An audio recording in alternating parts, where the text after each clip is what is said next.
Hi there guys and gals, good day to each every one of you. Let's have some late lunch and a combination of snacks. I have here a lumpiang sariwa.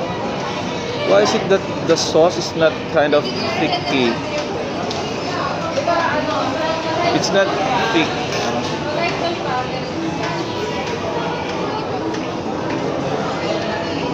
This could be my day 42 of not eating meat like pork, chicken, beef.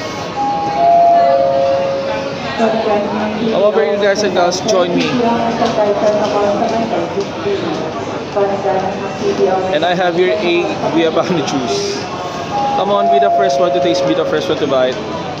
You can make it.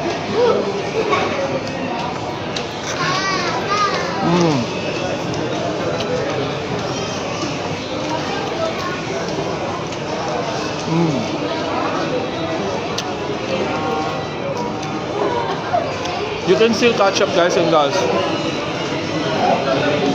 if you can complete it, because we still have few days to go. You can still make an abstinence for you to have indulgence with the Lord.